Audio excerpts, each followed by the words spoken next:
Good morning, everyone. Welcome to today's journal presentation.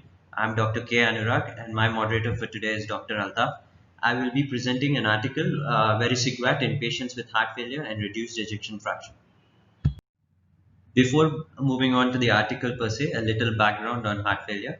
Chronic heart failure is a debilitating condition which is becoming a healthcare burden at an alarming rate in India and worldwide. Recent data indicates that mortality rate is 50% at 5 years from the initial diagnosis.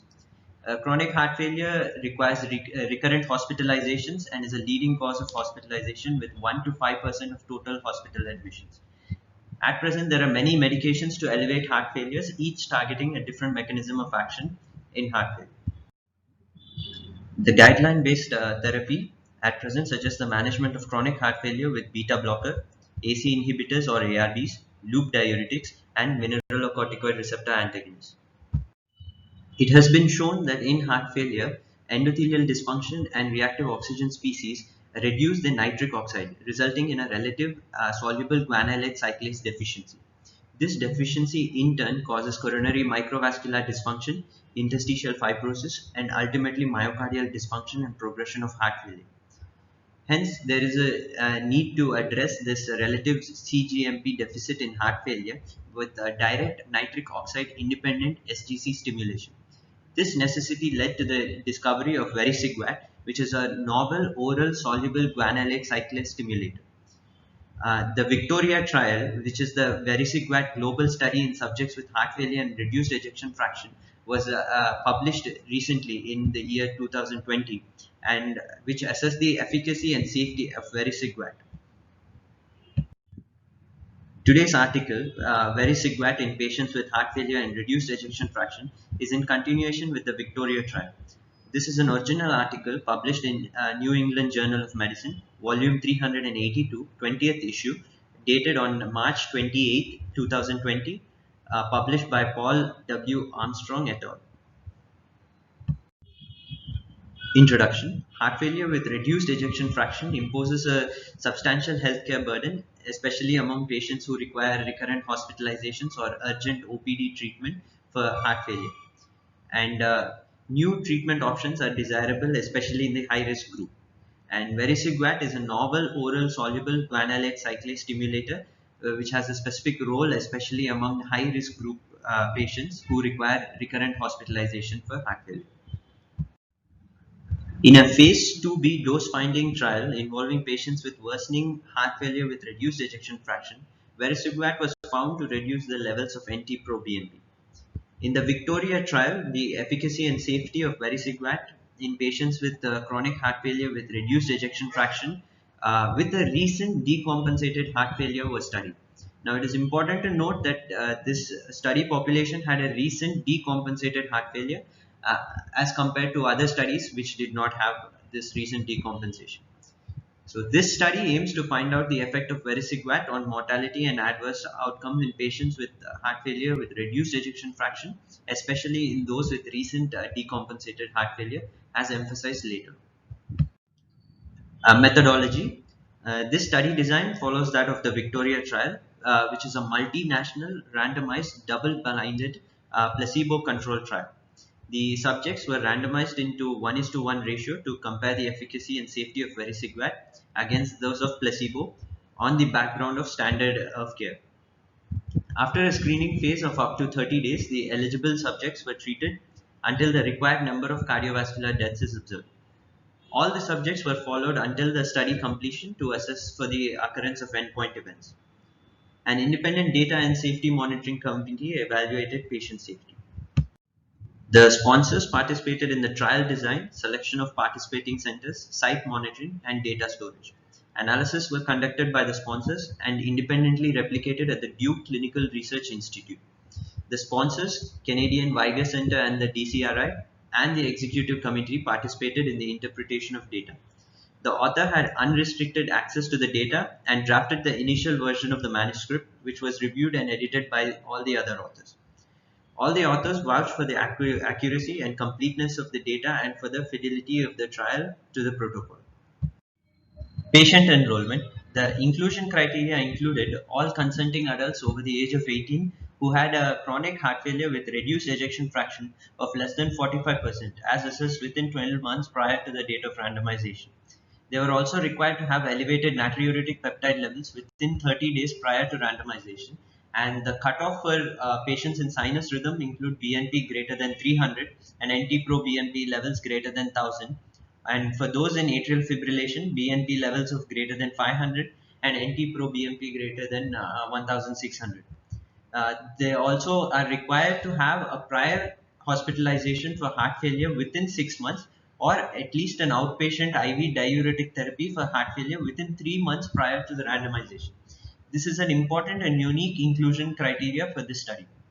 The main exclusion criteria are those patients who are not consenting, those who are clinically unstable or having hypotension, a systolic BP of less than 100 mmHg, those with the concurrent or anticipated use of long-acting nitrates or phosphodiesterase 5 inhibitors, those receiving IV inotropes, having a LV assist device or awaiting heart transplant, those also having a correctable, complex or clinically active cardiac comorbidities, those who had a prior cardiac valve intervention, especially less than 3 months, or those who had a coronary revascularization in the last 60 days, those unable to give consent, and females who are not using an acceptable form of contraceptive. All patients received a background guideline-based medical therapy, and patients who are receiving ARNI, that is sacubitril and valsartan in the background, were also encouraged to participate in the study. Trial conduct. All the patients provided informed consent and entered a screening period which ranged from 0 to 30 days without a run-in period, during which adherence to entry criteria was confirmed. Patients were then randomly assigned in a 1:1 ratio to the vericiguat group or a matching placebo group. The doses were started with 2.5 milligrams and increased to 5 milligrams and ultimately to the target dose of 10 milligram once daily in a blinded manner, as guided by evaluation of blood pressure and clinical symptoms. Patients were evaluated at week number 2 and 4 and every 4 months thereafter until the end of the trial. To enhance the likelihood of achieving and maintaining the target dose of 10 milligrams, investigators were encouraged to address dosing at each visit according to the patient's blood pressure and symptomatic status. This is a graphical representation of the trial conduct, where the subjects were first randomized in 1:1 groups, either into the study group or the placebo group, and was started with 2.5 milligrams of vericiguat in the study group and was titrated to 5 milligrams and ultimately to 10 milligrams based on their clinical symptoms and blood pressure. Initially, they were followed up after 2 weeks and then 4 weeks and finally every 16 weeks until the event is reached. Trial outcomes. The primary outcome was a composite of death from cardiovascular causes or first hospitalization for heart failure. The secondary outcomes were first and subsequent hospitalizations for heart failure, a composite of death from any cause, and death from any cause. Pre-specified safety outcomes of the clinical interest include symptomatic hypotension and syncope. Members of an independent clinical events committee who are unaware of the trial group assignments adjudicated all the deaths, hospitalizations for cardiovascular causes, and urgent visits for heart failure. Statistical analysis. The sample size was determined to provide adequate power to the assessment of outcome of death from cardiovascular causes. The expected event rate among patients in the placebo group at 12 months was 11%. So, assuming a hazard ratio of 0.80 for the outcome of death from cardiovascular causes, the estimated sample size was 4,872 patients with an expected 782 events, and this would provide the trial with 80% power. A total of 1,561 primary outcome events were expected. For the primary outcome, this sample size was expected to provide approximately 98% of power. The Data and Safety Monitoring Committee reviewed the trial on a regular basis, and a hierarchical testing strategy was pre-specified for secondary outcomes. The p-values are reported for primary outcome and subsequent secondary outcomes until the first outcome with a p-value greater than 0.05. The efficacy outcomes were examined in an intention to treat population with the use of time to event analysis. Data on patients who withdrew from trial or were lost to follow-up were censored at the last available follow-up time. Analysis used a stratified log rank test with the same strata considered for randomization. Hazards ratio and associated 95% confidence interval were obtained with the use of stratified Cox regression models. Then subgroup analysis were conducted using a stratified Cox regression model that included trial group and the subgroup variable of interest. The outcome of total hospitalizations for heart failure were analyzed with the use of an Anderson-Gill model with robust standard errors to account for possible correlation among patients who had recurrent events. Safety analysis included all patients who received a trial drug. And all the analysis were conducted with the use of SAS software version 9.4. The results of the study: a total of 6,857 patients underwent screening, of which 1,807 were excluded. A total of 5,050 subjects underwent randomization, of which 2,526 were assigned to the vericiguat group. Of these 2,526, 7 did not receive for the vericiguat due to reasons not specified. Amongst the 2,526, 610 discontinued the trial regimen, of which 177 had adverse events. The analysis, however, was done for all the 2,526 patients assigned to the vericiguat group. Similarly, the 2,524 patients received placebo and 565 discontinued the trial. And analysis, however, was done for all the 2,524 patients in the placebo group. This is a table depicting the baseline characteristics of patients in the vericiguat and the placebo group. And it is to be noted that both the characteristics in both the groups are well matched, with the mean age around 67.5 years, with the majority of males representing the study population around 75%, 76%. There's a predominant white race in the study population with 64% representation, and the geographical region having a majority of representation from the Eastern and Western Europe, with a small representation from Latin America and Northern America. Amongst the index events, the hospitalization for heart failure in the previous 3 months as having the highest categorical representation with 66% patients, and 18% of the patients had a hospitalization for heart failure in 3 to 6 months. The mean ejection fraction at screening was 29% in the vericiguat group and 28.8% in the placebo group. The ejection fraction less than 40% is there in approximately 85% of the patient in a vericiguat and placebo group. Patients representing NYHA class 2 were around 58% in vericiguat and 59% in the placebo group. And in NYHA class 3, around 40% in the vericiguat group and placebo 39.4%. There's a well balance in the concomitant use of guideline-based medical therapy in both the groups, with 60% of the patients receiving a triple therapy, that is a beta blocker, MRA, combined either with a AC inhibitor or a ARB or a ARNI. And 15% of the population received a ARNI.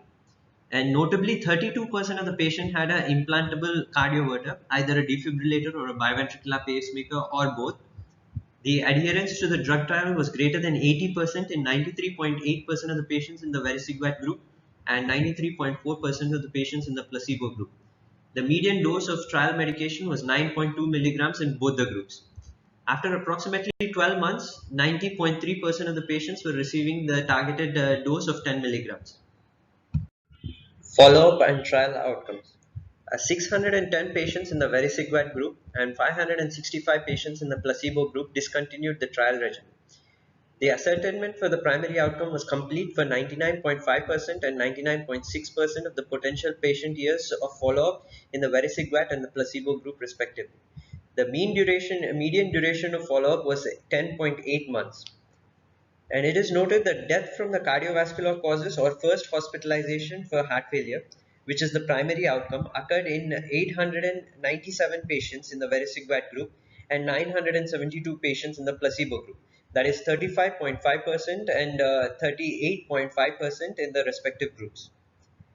Death from cardiovascular causes occurred in 16.4% in the vericiguat group and 17.5% in the placebo group. And hospitalization for heart failure occurred in 27.4% in the vericiguat group and 29.6% in the placebo group. This is a graphical representation of the primary outcome, that is a death from cardiovascular causes or first hospitalization for heart failure. And as it can be seen that the vericiguat group had a lower incidence of the primary outcome as compared with the placebo group. Similarly, the death from cardiovascular causes was lower in the vericiguat group as compared with that of the placebo group. This is a graphical representation of the hospitalizations for heart failure, and again the vericiguat group is much lower compared to the placebo group. And similarly, death from any cause or hospitalization for heart failure was much lower in the vericiguat as compared with the placebo group. The total number of hospitalizations, both first and recurrent hospitalizations for heart failure, were much lower in the vericiguat group as compared to that of the placebo group. It is 38.3 events per 100 patient years in the vericiguat group as compared to 42.4 events per 100 patient years in the placebo group. And this is statistically significant with a p-value of 0.02. The death from any cause or first hospitalization for heart failure, which is a composite secondary outcome, occurred in 37.9% in the vericiguat group as compared to 40.9% in the placebo group, which is also again statistically significant with a p-value of 0.02. Death from any cause occurred in 20.3% in the vericiguat group, which is lower than the placebo group of 21.2%.